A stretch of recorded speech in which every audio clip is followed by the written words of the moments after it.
On the 19th of June 2012, gaming consumers won a substantive battle in the war being waged, albeit only by some, against one of the faceless, dastardly, and increasingly irreverent juggernaut companies that have come to dominate the gaming industry.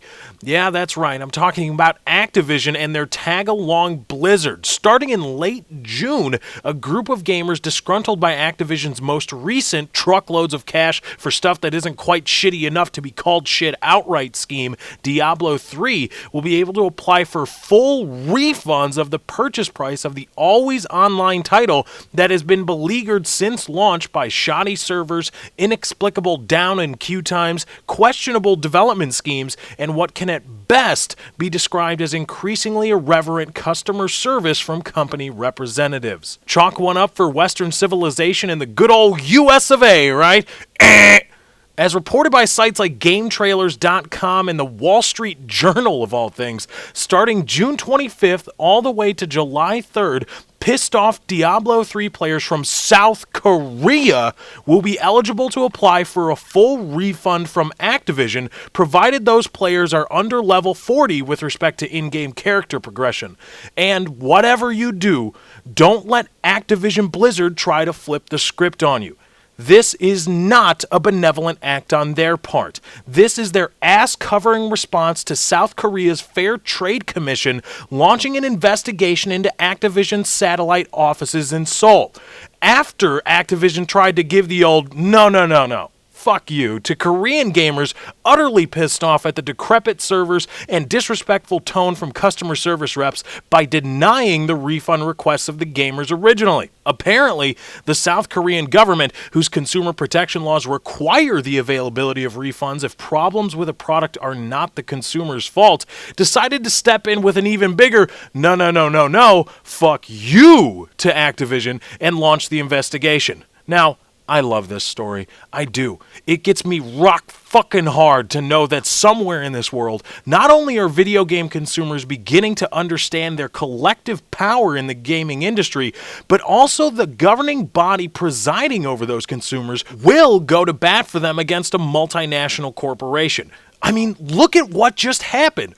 All the South Korean government had to do was raise a suggestive eyebrow in the direction of Activision, that would be the investigation, and the gaming industry equivalent of the finger-twiddling evildoer practically pissed themselves, doing an abrupt about-face on a previously deadlocked issue, and are now going to be giving money back to consumers.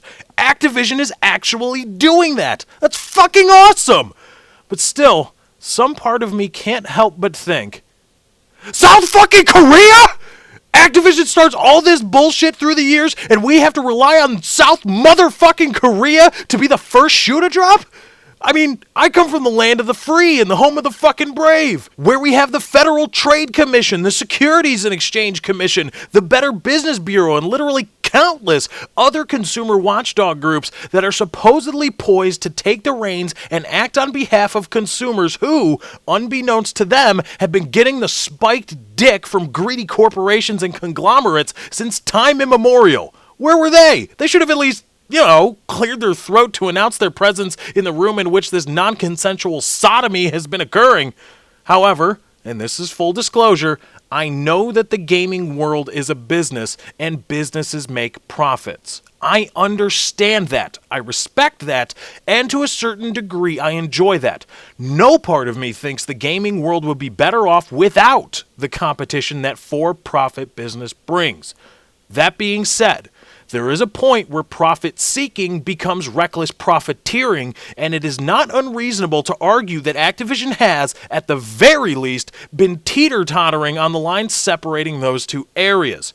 So, how has it taken this long for a group of people to start putting Activision in their place, and why the fuck is it not happening here?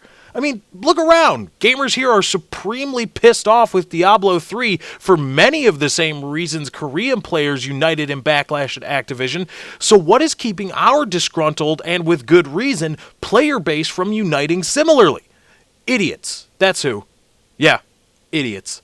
Like the morons that cannot separate Lance Armstrong's doped-up cycling career from Livestrong, his fantastic charity work with cancer research and treatment facilities, there are adults in our own backyard that simply cannot differentiate between criticizing the butt-fucking Activision is awkwardly positioning itself to commit and criticisms leveled against the individual pieces of entertainment we all play.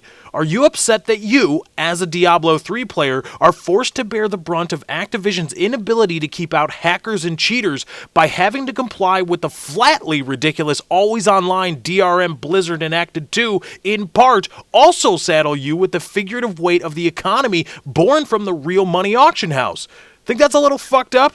I do too. But there stand in line plenty of people to tell you to quit whining and to stop acting so entitled, all because they find it strangely absurd that criticizing things like intrusive DRM and possibly unethical cash grabs contained in full retail-priced games is not the same as whining about the writing or character development. So here's to you, South Korea. Way to show testicular fortitude Americans and gamers from other advanced civilizations can apparently only dream about. And here's to the hope that before too long, it will be companies like Activision groveling and thanking consumers for buying their product and not the consumers thanking gaming companies for making them. How much do apartments run in Gangwon-do anyway?